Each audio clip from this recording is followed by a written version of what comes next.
تو نبی علیہ السلام جب خطبہ دیا کرتے تھے تو اس ستون کے ساتھ کھڑے ہو کر خطبہ دیتے تھے اور کبھی کبھی اس کو ہاتھ لگاتے تھے۔ حضرت تمیم داری رضی اللہ تعالیٰ عنہ جب مسلمان ہوئے تو انہوں نے ایک ممبر بنا کر پیش کیا، اے اللہ کے حبیب صلی اللہ علیہ وسلم آپ اس ممبر پہ کھڑے ہو کے خطبہ دیا کریں۔ صحابہ کرام کہتے ہیں کہ جب نبی علیہ السلام نے ممبر پر کھڑے ہو کر خطبہ دینا شروع کیا تو ہم نے ایسی آواز سنی جیسے کوئی بچہ رو رہا ہوتا ہے۔ ہم حیران، مسجد میں کوئی بچہ تو ہے نہیں تو آواز کہاں سے آ رہی ہے؟ اللہ کے حبیب صلی اللہ علیہ وسلم نے یہ آواز سنی تو آپ پہچان گئے۔ آپ ممبر سے نیچے اترے تھوڑی دیر کے لیے اور اس پلر کے پاس جا کر اس پر ہاتھ رکھا تو وہ پلر اس طرح خاموش ہوا جس طرح بچہ سسکتے ہوئے آہستہ آہستہ رونا بند کرتا ہے۔ وہ نبی علیہ السلام کی جدائی میں رو رہا تھا، اے اللہ کے حبیب صلی اللہ علیہ وسلم اب تو ممبر بن گیا، آپ وہاں خطبہ دیا کریں گے، مجھے آپ کی جدائی برداشت کرنی پڑے گی۔ تو آپ دیکھیے درختوں کے بھی محبوب، جمادات کے بھی محبوب، نباتات کے بھی محبوب، اور نبی علیہ السلام حیوانات کے بھی محبوب تھے۔ نبی علیہ السلام کی ایک اونٹنی تھی، اس کا نام تھا قصوہ۔ جب اللہ کے محبوب صلی اللہ علیہ وسلم نے پردہ فرمایا تو وہ اداس ہو گئی اور اس نے کھانا پینا چھوڑ دیا، ایک ہی جگہ بیٹھی رہتی تھی خاموش، اور دیکھنے والے کو نظر آتا تھا کہ یہ اونٹنی بہت غمزدہ ہے۔ جب صحابہ کرام نے اس کے سامنے چارہ ڈالا اور اس کو زبردستی کھلانا چاہا تو وہ وہاں سے اٹھ کر جنت البقیع میں چلی گئی، جہاں قبرستان تھا اور وہاں پر کیکر کے درخت تھے، بقیع الغرقد۔ پھر وہ وہاں بیٹھی رہتی تھی، نہ کہیں آتی تھی نہ جاتی تھی۔ نبی علیہ السلام کی جدائی نے اس اونٹنی کو غمزدہ کر دیا تھا۔ تھوڑے دن زندہ رہنے کے بعد بالآخر وہ اونٹنی فوت ہو گئی تھی۔ کتابوں میں لکھا ہے کہ ایک مرتبہ نبی علیہ السلام سفر تشریف لا رہے تھے تو ایک جگہ پر آپ تھوڑی دیر کے لیے رکے۔ صحابہ کرام نے آپ کے گھوڑوں کو تھوڑی دیر کے لیے کھول دیا تاکہ یہ گھوڑے جائیں اور گھاس وغیرہ چر لیں، پانی پی لیں۔ اب جیسے ہی ان گھوڑوں کو کھولا اور وہ چرنے کے لیے یا پانی پینے کے لیے گئے تو پیچھے اللہ کے محبوب سے ان کا دوبارہ ارادہ بن گیا سفر کا۔ تو آپ نے ان گھوڑوں کو بلایا، جیسے ہی ان گھوڑوں کو آواز دی ان میں سے 4 گھوڑے ایسے تھے جو بغیر کچھ کھائے پیے بھوکے پیاسے واپس آ گئے کہ اللہ کے محبوب نے ہمیں طلب کیا ہے، ہمیں کھانے پینے کی کوئی ضرورت نہیں ہے۔ جب نبی علیہ السلام کو بتایا گیا کہ ان گھوڑے نے نہ کچھ کھایا ہے نہ پیا ہے تو محبوب صلی اللہ علیہ وسلم نے ان کے گردن کے اوپر ہاتھ رکھا اور اس ہاتھ کا نشان ان گھوڑوں کے گردن کے اوپر لگ گیا۔ آپ حیران ہوں گے، آج 1400 سال گزرنے کے بعد بھی ان گھوڑوں کی نسل دنیا میں موجود ہے۔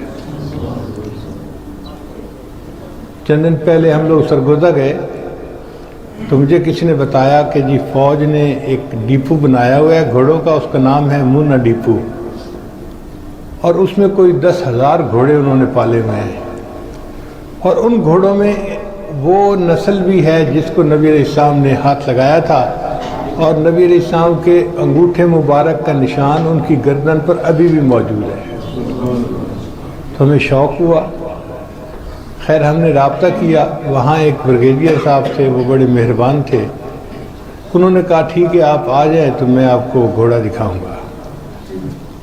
تو ہم لوگ مونا ڈیپو گئے اور ہم نے وہ گھوڑا اپنی آنکھوں سے دیکھا۔ واقعی اس گھوڑے کی گردن پر بالکل ایسے نشان تھا جیسے نبی علیہ السلام کا انگوٹھا لگا ہوا۔ 1400 سال گزرنے کے بعد بھی ان گھوڑوں کی شناخت موجود ہے جن گھوڑوں کے اندر اللہ کے محبوب کی محبت تھی۔ فتوح الشام کتاب میں لکھا ہے کہ مسلمانوں کی تعداد تھوڑی تھی اور عیسائی بہت زیادہ تھے۔ ایک مجاہد ایسے تھے شاید حضرت ذرار رضی اللہ عنہ ہوں، یہ میرا اپنا قیافہ ہے، اندازہ ہے۔ وہ بہت بہادر تھے اور جنگجو تھے۔ تو کافروں نے ایک دن پلان بنایا کہ آج ان کو تو ہم نے زندہ پکڑنا ہی ہے۔ چنانچہ انہوں نے کوئی 50,000 بندے اسی جاب کے اوپر لگا دیے، اس اسائنمنٹ پہ لگا دیے کہ جی آپ نے اس بندے کو آج زندہ پکڑنا ہے۔ اب وہ جو مجاہد تھے وہ 50,000 بندوں کے اندر گھر گئے۔ کتاب میں لکھا ہے کہ وہ 5-6 گھنٹے ان کے ساتھ لڑتے رہے۔ ایک کو وہ قتل کرتے تو دوسرا آگے آ جاتا، دوسرے کو قتل کرتے تیسرا آگے آ جاتا۔ 50,000 لوگوں نے گھیرا کیا ہوا تھا، اس کے اندر سے نکلنا کوئی آسان کام تو نہیں ہے۔ اب 5-6 گھنٹے مستقل تلوار چلانے کے بعد وہ خود بھی تھک گئے، ان کا گھوڑا بھی تھک گیا۔ گھوڑے کو پسینے چھوٹے ہوئے ہیں اور اب اس کی سپیڈ کم ہو گئی۔ جب سپیڈ کم ہو گئی گھوڑے کی اور دشمنوں نے دیکھا کہ گھوڑا تھک گیا ہے تو انہوں نے اپنا گھیرا تنگ کرنا شروع کر دیا۔ اب جب گھیرا تنگ کرنا شروع کر دیا تو وہ پہچان گئے مجاہد کہ یہ لوگ مجھے پکڑ لیں گے اور اب میرا مشکل وقت ہے۔ وہ چاہتے تھے کہ گھوڑا بھاگے اور میں ان دشمنوں کو قتل کر کے نکل جاؤں ان کے حصار میں سے، مگر گھوڑا 6 گھنٹے مستقل بھاگتا رہا تھا، اب اور کیا بھاگے۔ پسینہ آیا ہوا ہے گھوڑے کو اور بہت تھکا ہوا ہے۔ تو جب اس مجاہد نے دیکھا کہ اب گھوڑے کے اندر بھاگنے کی طاقت نہیں ہے، کتاب میں لکھا ہے کہ وہ گھوڑے کی پیٹھ پر بیٹھے ہوئے تھے، وہ آگے کو تھوڑا جھکے اور گھوڑے کے ماتھے کے اوپر ہاتھ پھیرا انہوں نے، اور ماتھے پہ ہاتھ پھیرنے کے بعد کہا اے گھوڑے تو میرا ساتھ دے ورنہ میں نبی علیہ السلام کے روضے پہ جا کے تمہاری شکایت کروں گا۔ جیسے ہی انہوں نے یہ نام لیا، کہتے ہیں کہ وہ گھوڑا ہنہنایا اور اس کے بعد اتنا تیزی سے اس سے بھاگنا شروع کیا کہ پورے حصار کو توڑ کر وہ باہر نکل آیا۔ حیوانات کو بھی نبی علیہ السلام سے محبت تھی۔ حلیمہ سعدیہ کی ایک بیٹی تھی، ان کا نام تھا شیمہ، جوان العمر تھی، وہ بکریاں چراتی تھی۔ ایک دن کے 10-11 بج گئے اور شیمہ بکریاں چرانے نہیں گئی، تو حلیمہ سعدیہ نے پوچھا بیٹی آج بکریاں لے کر کیوں نہیں گئی؟ اس نے کہا امی گرمی بہت ہے، بکریاں زیادہ ہیں، ان کے پیچھے بھاگ بھاگ کے میری مت ماری جاتی ہے، میں اکیلی ان کو نہیں چرا سکتی، میں تھک جاتی ہوں۔ بیٹی تمہارا باپ بھی بوڑھا ہے، بیمار ہے، میں بھی بوڑھی ہوں، بیمار ہوں، ہم تو یہ بکریوں کا کام کر نہیں سکتے چرانے والا، گھر میں تو ہی جوان العمر ہے تو کام تجھے ہی کرنا پڑے گا۔ تو شیمہ نے کہا اچھا امی، اگر آپ یہ چھوٹے بھائی محمد کو جو بیبی تھا دودھ پیتا ابھی، اس کو میرے ساتھ بھیج دیں تو میں بکریاں چرا لوں گی، اور اگر اکیلی بھیجیں گی تو میں بکریاں نہیں چرا سکتی۔ حلیمہ سعدیہ حیران، شیمہ کیا بات کر رہی ہے، تو بکریاں سنبھالے گی یا بھائی کو سنبھالے گی؟ امی اگر بھائی ساتھ ہوگا تو میں بکریاں سنبھال لوں گی، اکیلی نہیں سنبھال سکتی۔ تو ماں نے کہا کہ بیٹی آخر تو ایسی بات کیوں کہہ رہی ہے؟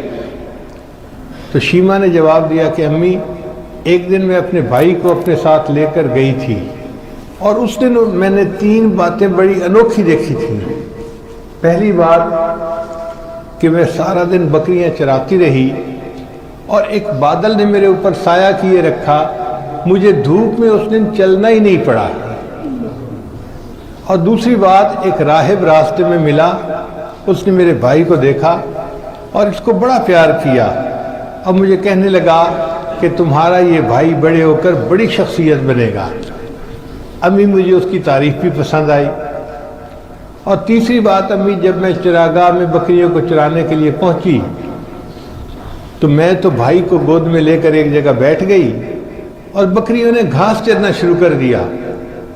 میں نے دیکھا کہ وہ تیزی سے گھاس چر رہی ہیں اور گھاس چرنے کے بعد وہ بکریاں آئیں اور میرے بھائی کے گرد گھیرا بنا کر بیٹھ گئیں.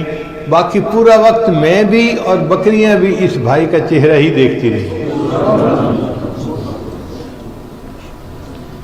تو نبی علیہ السلام جمادات کے بھی محبوب، نباتات کے بھی محبوب اور حیوانات کے بھی محبوب، اور انسان تو بالآخر انسان ہے. چنانچہ صحابہ کرام کا جتنی جماعت تھی وہ ساری کی ساری نبی علیہ السلام کے عشاق کی جماعت تھی. ہر صحابی نبی علیہ السلام کا عاشق، چھوٹا بڑا مرد عورت، معاشرے کا ہر فرد نبی علیہ السلام کا عاشق صادق تھا.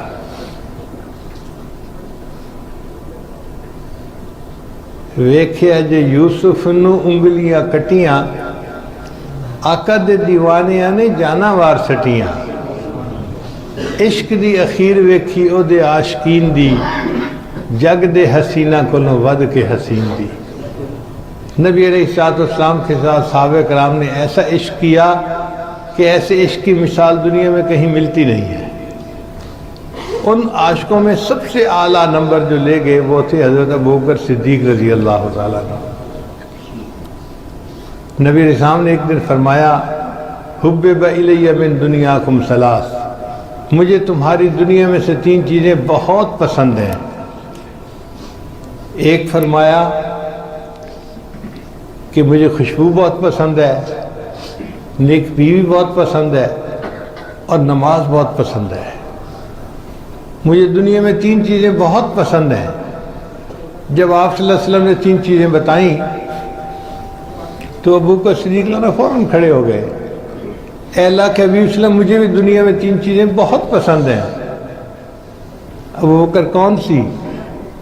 اے اللہ کے حبیب صلی اللہ علیہ وسلم، پہلی آپ کے چہرے انور کو دیکھتے رہنا، یہ چیز مجھے بہت پسند ہے، میں دیکھتا رہوں آپ کے چہرے انور کو.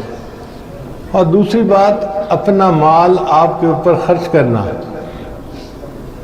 اور تیسری بات کہ میری بیٹی عائشہ آپ کے نکاح میں ہے. اب آپ تینوں چیزوں پر غور کریں تو کیا لگتا ہے کہ کوئی عاشق صادق ہے جو اپنے محبوب کے بارے میں بات کر رہا ہے. آپ کے چہرے نور کو دیکھتے رہنا، مال آپ پر خرچ کرنا، اور اولاد کو آپ کی خدمت کے لیے پیش کرنا. چنانچہ سیدنا صدیق کے قرآن بیٹھے ہوئے رو رہے ہیں، دعا مانگ رہے ہیں. کس نے پوچھا، ابوبکر آپ رو کیوں رہے ہیں؟ کہنے لگے کہ میرے پاس ان دنوں کچھ مال ہے اور میں چاہتا ہوں کہ نبی علیہ السلام کی خدمت میں ہدیہ پیش کروں، مگر لوگ کہتے ہیں کہ دینے والا ہاتھ اوپر ہوتا ہے اور لینے والا ہاتھ نیچے ہوتا ہے. میں نبی علیہ السلام کی یہ بے ادبی نہیں کرنا چاہتا، تو میں اللہ سے دعا مانگ رہا تھا، اللہ میرے آقا صلی اللہ علیہ وسلم کے دل میں ڈال دے وہ ابوبکر کے مال کو اس طرح خرچ کرے جیسے کوئی ذاتی مال کو خرچ کرتا ہے. میں یہ دعا مانگ رہا تھا.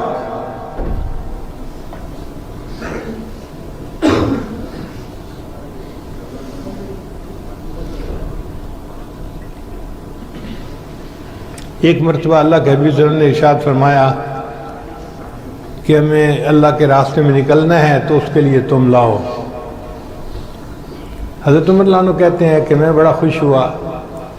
ان دنوں میرے پاس کچھ مال بچا ہوا تھا تو میں نے سوچا کہ آج میں ابوبکر سے بڑھ جاؤں گا. ویسے تو وہ مجھے آگے نہیں بڑھنے دیتے، آج میرے پاس چونکہ مال زیادہ ہے تو میں بڑھ جاؤں گا.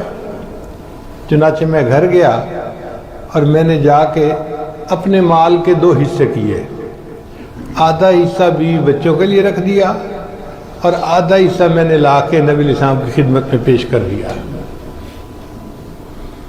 اتنے میں وہ رفیق نبوت بھی آ گیا.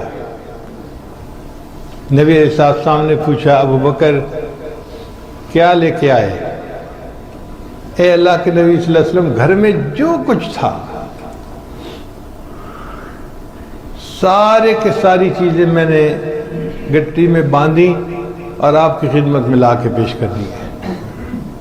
حتیٰ کہ اپنے جو کپڑے پہنے ہوئے تھے ان کو اتار کے ان کی جگہ ٹاٹ کا لباس اوڑھ لیا اور وہ کپڑے بھی دے دیے کہ یہ بھی کسی کے کام آ جائیں گے.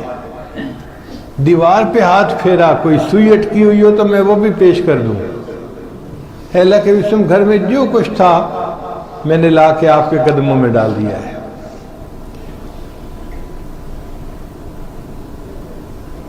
نبی علیہ السلام نے پوچھا ابو بکر گھر والوں کے لیے کیا چھوڑ کے آئے؟ ابو بکر صدیق نے جواب دیا پروانے کے لیے شمع، بلبل کو پھول بس، صدیق کے لیے ہے خدا کا رسول بس. اے اللہ کے حبیب وسلم، بس میرے لیے آپ کافی ہیں، آپ خوش ہو جائیے، مجھے دنیا کی ہر نعمت مل جائے گی. چنانچہ نبی علیہ السلام نے جب ہجرت کا ارادہ فرمایا تو آپ صلی اللہ علیہ وسلم نے حضرت علی عنہ کو بلایا اور لوگوں کی جو امانتیں انہوں نے کافروں نے نبی علیہ السلام کے پاس رکھوائی ہوئی تھیں وہ حضرت علی عنہ کو دے دیں.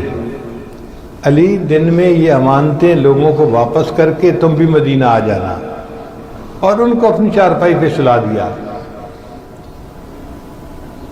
اور پھر آپ نبی علیہ السلام ابو بکر صدیق عنہ کے گھر آئے اور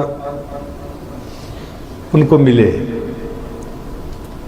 یہاں علماء نے ایک نقطہ لکھا ہے، وہ فرماتے ہیں کہ اللہ نے حضرت علی عنہ کو چنا لوگوں کی امانتیں ان تک پہنچانے کے لیے، اور اللہ نے ابو بکر صدیق عنہ کو چنا ابو بکر تم میری امانت کو مکہ سے مدینہ پہنچا دے. چنانچہ نبی علیہ السلام جب ابو بکر صدیق عنہ کے دروازے پر پہنچے تو ابو بکر صدیق عنہ نے فوراً دروازہ کھول دیا. نبی علیہ السلام بڑے حیران، ابو بکر تم پہلے سے جاگ رہے تھے یا میرے آنے پر جاگے؟ اے اللہ کے وسلم، میں پہلے سے جاگ رہا تھا. ابو بکر رات کے اس وقت میں تم کیوں جاگ رہے تھے؟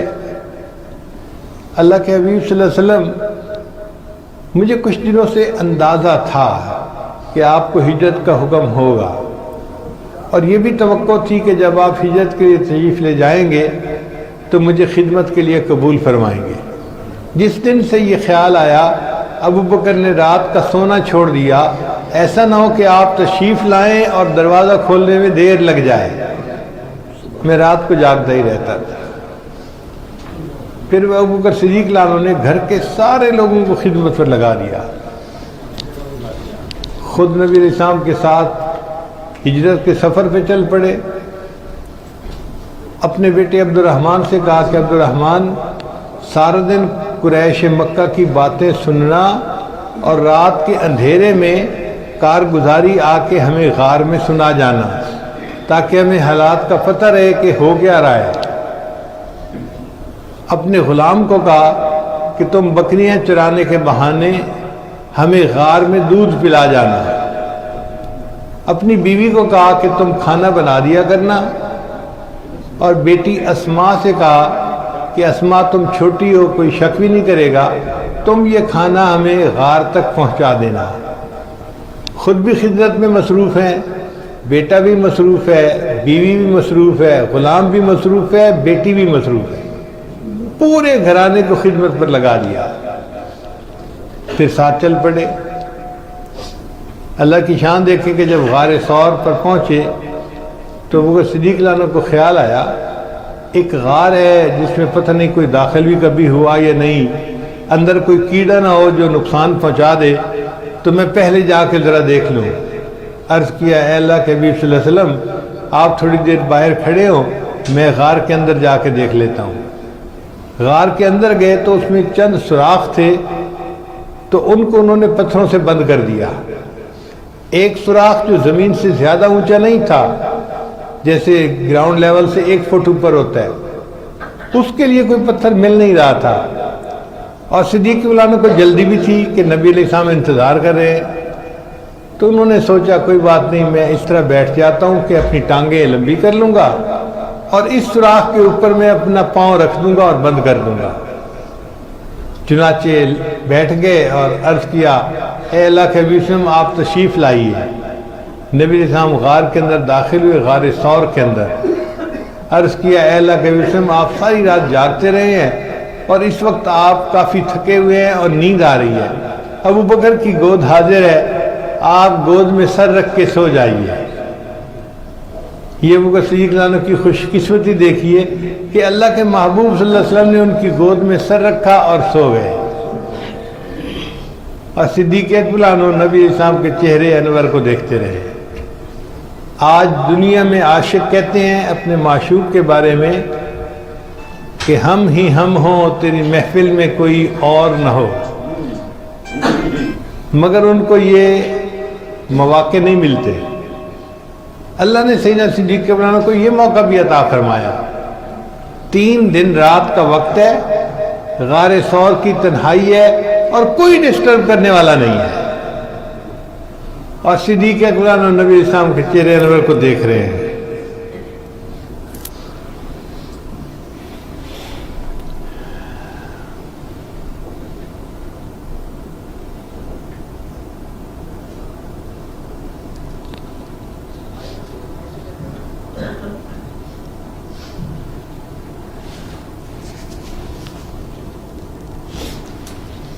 ایک طرف عشق صدیق ہے اور دوسری طرف حسن رسول ہے۔ کائنات نے ایسا منظر نہیں دیکھا ہوگا کبھی، اور صدیق اکبر نظریں جمائے محبوب صلی اللہ علیہ وسلم کے چہرے انور کو بیٹھے دیدار کر رہے ہیں، لگے ہوئے ہیں دیدار کرنے میں۔ شاعر نے کہا یہ حسن ساتھ عشق کے کیا لاجواب ہے، یہ حسن ساتھ عشق کے کیا لاجواب ہے، رکھی ہوئی رحل پہ خدا کی کتاب ہے۔ چنانچہ سید عطا اللہ شاہ صاحب بخاری رحمۃ اللہ فرمایا کرتے تھے سیدنا صدیق اکبر عنہ کو مخاطب کر کے کہ اے اللہ کے محبوب کے رفیق، میں غار ثور کے بارے میں تصور کرتا ہوں تو مجھے یوں لگتا ہے کہ آپ کی گود رحل کی مانند ہے اور میرے آقا صلی اللہ علیہ وسلم کا مبارک چہرہ کھلے ہوئے قرآن کی مانند ہے، اور ابو بکر تو مجھے قاری نظر آتا ہے، تو بیٹھا ہوا اس قرآن کی تلاوت کر رہا ہے۔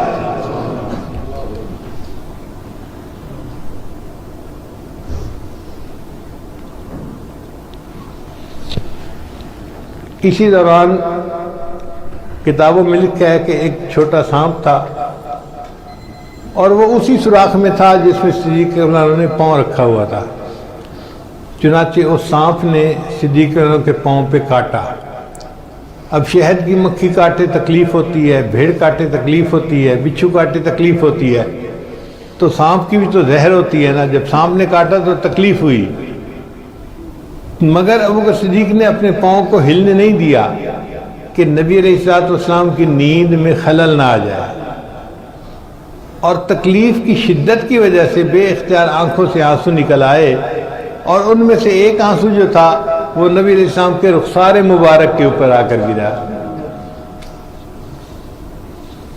کسی شاعر نے اس منظر کو یوں بیان کیا، آنسو گرا ہے روئے رسالت مآب پر، آنسو گرا ہے روئے رسالت مآب پر، قربان ہونے آئی ہے شبنم گلاب پر۔ جس طرح گلاب کے اوپر شبنم گرتی ہے، اے محبوب صلی اللہ علیہ وسلم آپ کا رخسار مبارک تو گلاب کی مانند تھا، اور ابو بکر صدیق رضی اللہ عنہ کا آنسو شبنم بن کر گلاب کے اوپر آ کر گرا۔ ان 3 دن راتوں کی اللہ کے ہاں وہ قیمت تھی کہ حضرت عمر رضی اللہ عنہ اکثر کہا کرتے تھے، ابو بکر میں اپنی پوری زندگی کے اعمال دینے کے لیے تیار ہوں، آپ غار ثور کے 3 دن رات کی نیکیاں اس کے بدلے میں مجھے دے دیجیے۔ پھر صدیق اکبر عنہ غار ثور سے نکلے اور نبی علیہ السلام کو لے کر انہوں نے مدینہ طیبہ پہنچایا۔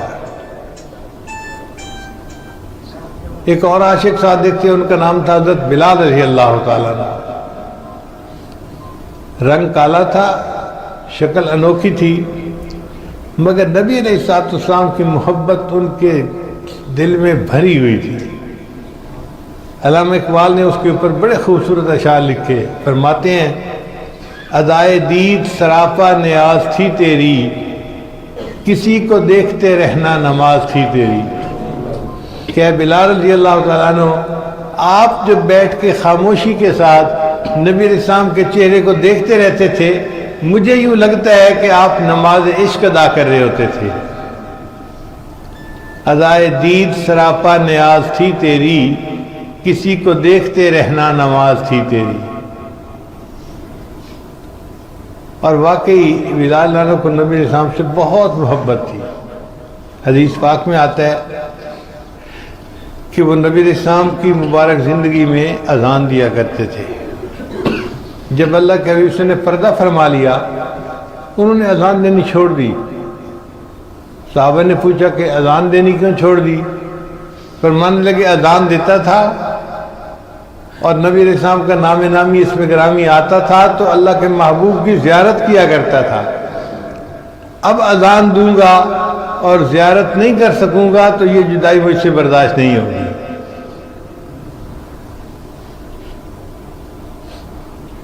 پھر اس کے بعد وہ مدینہ سے ہجرت کر کے شام آ گئے. حضرت شیخ حدیث رحمۃ اللہ نے اپنی کتاب میں لکھا ہے اس کے بعد حضرت بلال عنہ نے زندگی میں صرف 2 مرتبہ اذان دی. ایک جب سیدنا عمر عنہ کے زمانے میں بیت المقدس فتح ہوا تو امیر المومنین عمر عنہ نے حکم دیا بلال ہمیں نبی علیہ السلام کے زمانے کی اذان سنا دیجیے. اب امیر المومنین کا حکم ایسا تھا کہ اس کی انکار کی گنجائش نہیں تھی، تو بلال عنہ نے بیت المقدس میں ایک دفعہ اذان دی نبی علیہ السلام کے پردہ فرمانے کے بعد. اور دوسری اذان کا واقعہ انہوں نے بڑی تفصیل سے لکھا ہے کہ بلال عنہ رات کو سوئے ہوئے تھے، خواب میں نبی علیہ السلام کی زیارت نصیب ہوئی اور اللہ کے حبیب نے فرمایا بلال اتنا عرصہ ہوا تم ہماری ملاقات کے لیے نہیں آئے. تو بیوی کو کہا کہ بس میرا سامان تیار کرو، میں ابھی مدینے کا سفر شروع کرتا ہوں. چنانچہ بلال عنہ مدینہ طیبہ پہنچے، معاہدہ شریف پہ حاضر ہوئے، نبی السلام کی خدمت میں سلام کیا. اتنے میں نماز کا وقت ہو گیا. اب اذان دینے کا وقت تھا تو سیدنا حسن رضی اللہ عنہ اور سیدنا حسین رضی اللہ عنہ بچے تھے. انہوں نے فرمائش کی حضرت بلال عنہ سے کہ ہمیں نانا جان کے زمانے کی اذان سنا دیجیے. اب ان شہزادوں کی فرمائش بھی ایسی تھی کہ انکار کی گنجائش نہ تھی. چنانچہ حضرت بلال عنہ نے دوسری اذان پھر اس وقت دی. کہتے ہیں کہ جب بلال عنہ کی اذان بلند ہوئی نا تو صحابہ کرام کی آنکھوں سے آنسو نکل آئے. ان کو محبوب صلی کے زمانہ یاد آ گیا. مسجد کے قریب جو گھر تھے نا وہ عورتیں حیران، یہ آواز دوبارہ کیسے آنی شروع ہو گئی. چنانچہ انہوں نے اپنے سروں پہ دوپٹے لیے، چادریں لیں اور گھروں سے نکل کے باہر آ گئی. اب مسجد کے اندر مرد رو رہے اس اذان کو سن کے اور مسجد کے باہر عورتوں کا مجمع اس اذان کو سن کے رو رہا ہے. اور اس وقت حالت عجیب بنی جب ایک 3 سال کے بچے نے اپنی والدہ سے کویسچن پوچھا، امی بلال عنہ تو اتنے عرصے کے بعد واپس آ گئے، مجھے بتاؤ اللہ کے نبی اسلم کو واپس آئیں گے؟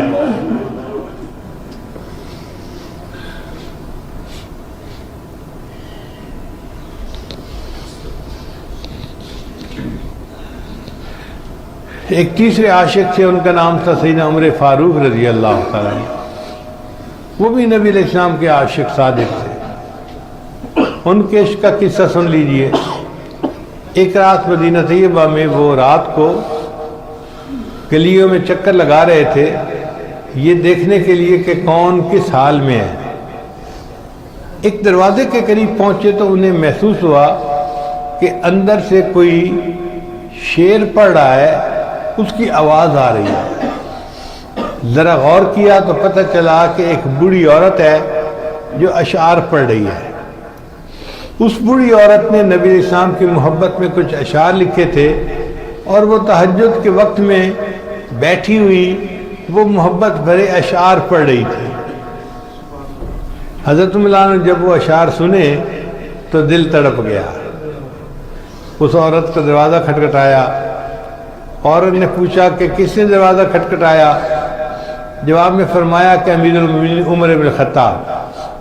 اس نے کہا امیر المومنین رات کے اس وقت میں آپ کو مجھ بوڑھی عورت سے کیا کام پڑ گیا؟ انہوں نے فرمایا دروازہ کھولو تو میں تفصیل بتاؤں. اس نے دروازہ کھولا. امیر المومنین اندر تشریف لائیے.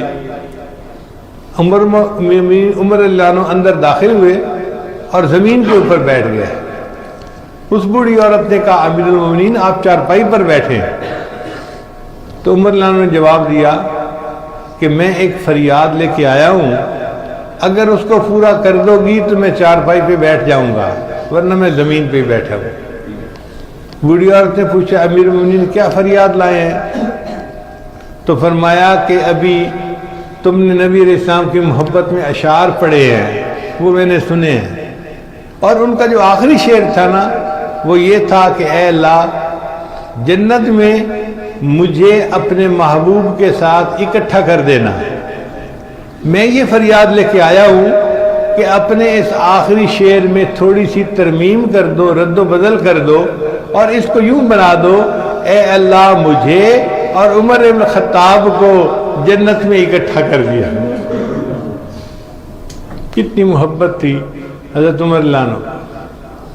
اور یہی یاد حضرت عثمان غنی لانو کا تھا.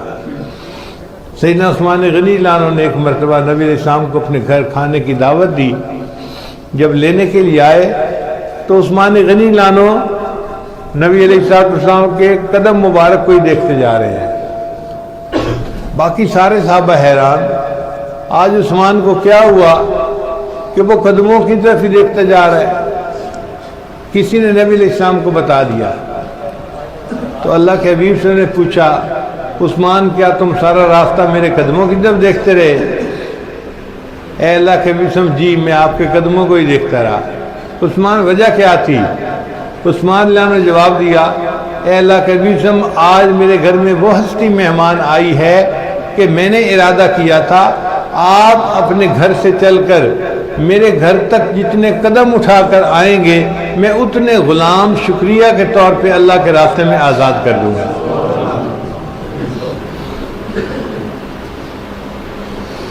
سیدنا علی لانو کی محبت کے قصے تو بہت عام ہیں. تو صحابہ کرام سارے کے سارے اللہ کے محبوب ان کے عاشق صادق تھے. ہر طبقہ کے لوگ، بوڑھے بھی تھے، جوان بھی تھے، بچے بھی تھے. بچوں کی محبت کا یہ عالم تھا کہ غزوہ بدر میں ایک صحابی کہتے ہیں کہ میں نے اپنے دائیں بائیں دیکھا کہ مجھے پتہ تو نہ کہ میرے ساتھ کون کھڑا ہوا ہے، میری کون سی سائیڈ زیادہ سیف ہے. تو ایک سائیڈ پر تو ایک نوجوان صحابی تھے، مجھے ادھر سے کافی پروٹیکشن فیل ہوئی، اور دوسری طرف دو چھوٹے چھوٹے بچے کھڑے ہوئے تھے. جب میں نے ان بچوں کی طرف دیکھا تو بچے میرے پاس آئے اور کہنے لگے کہ انکل آپ ہمیں دکھا سکتے ہیں کہ ابو جہل کہاں ہے؟ میں حیران ہوا، یہ چھوٹے چھوٹے بچے ہیں اور یہ دشمنوں کے سردار سرغنہ ابو جہل کے بارے میں پوچھ رہے ہیں. میں نے پوچھا کیوں پوچھتے ہو؟ وہ بچے کہنے لگے کہ ہم نے سنا ہے کہ ابو جہل نبی علیہ السلام کی شان میں گستاخی کرتا ہے، ہم گھر سے ارادہ کر کے آئے ہیں، یا وہ زندہ بچ کے نہیں جائے گا یا پھر ہم زندہ بچ کے واپس نہیں جائیں گے. وہ صحابی کہتے ہیں کہ میں نے انہیں کہا کہ دیکھو وہ جو لوہے میں ڈوبے ہوئے دشمن کے فوجی کھڑے ہیں نا، ان کے درمیان میں جو سواری پر سوار ہے یہ ابو جہل ہے. بس ان بچوں کو نشاندہی کرنے کی ضرورت تھی. وہ بچے بھاگے، کسی نے خیال بھی نہیں کیا کہ یہ بچے کیوں بھاگ رہے ہیں. وہ دشمن کی صفوں میں گھس گئے اور ابو جہل تک پہنچ گئے. ابو جہل سواری پر بیٹھا تھا، بچوں کے قد چھوٹے تھے، وہ اس کے اوپر وار نہیں کر سکتے تھے. چنانچہ ان میں سے ایک نے ابو جہل کے گھوڑے کی ٹانگ پہ وار کیا. جب گھوڑے کی ٹانگ کٹی تو ابو جہل نیچے گرا۔ اب وہ دونوں بچے چاہتے تھے کہ ابو جہل کو ہم قتل کریں، مگر ان کے قد چھوٹے تھے، تلوار کی سائز لمبا تھا، وہ تلوار کو چلا بھی نہیں سکتے تھے، اتنے چھوٹے بچے تھے۔ حضرت عبداللہ بن مسعود عنہ فرماتے ہیں کہ میں وہاں قریب تھا، جب میں نے دیکھا کہ چھوٹے بچے تو ابو جہل کو قتل کر ہی نہیں پا رہے، میں آگے بڑھا اور میں نے تلوار کا وار کیا اور ابو جہل کو جہنم رسید کر دیا۔ چھوٹے چھوٹے بچوں کے دل میں اللہ کے محبوب کی محبت تھی۔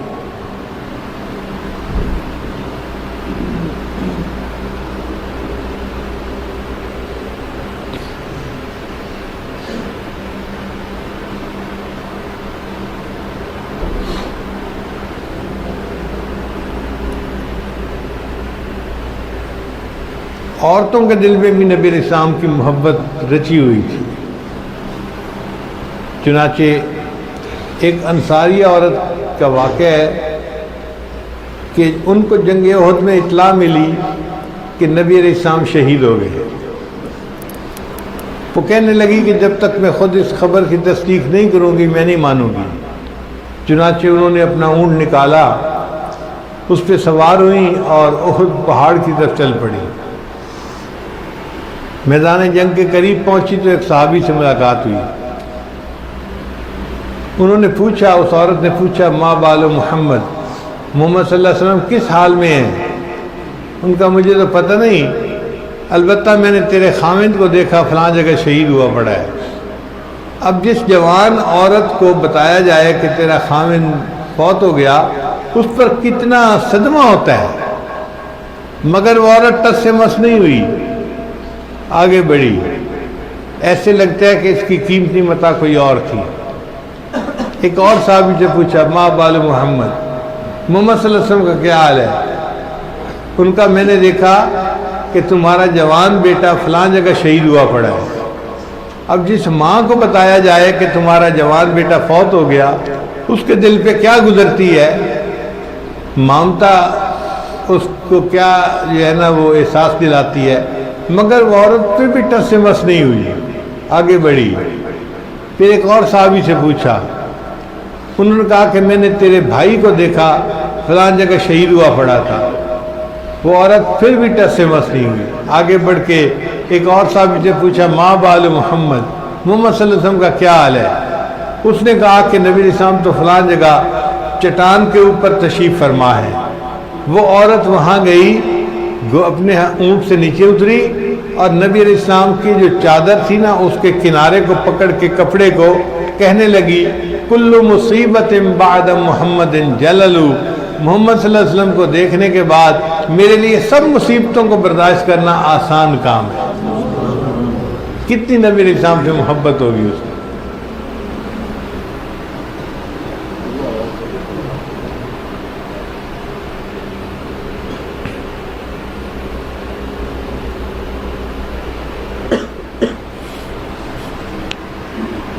ایک مطلب نبی علیہ السلام نے اعلان فرمایا کہ جہاد کا سفر کرنا ہے تو لوگ تیاری کریں جہاد کے لیے۔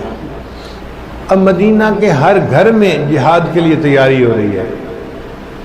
ایک گھر ایسا ہے جس میں ایک مجاہد پچھلی جنگ میں شہید ہو چکے تھے اور اب ان کی بیوی اکیلی گھر میں رہتی تھی۔ ایک چھوٹا دودھ پیتا بچہ اس کی گود میں تھا۔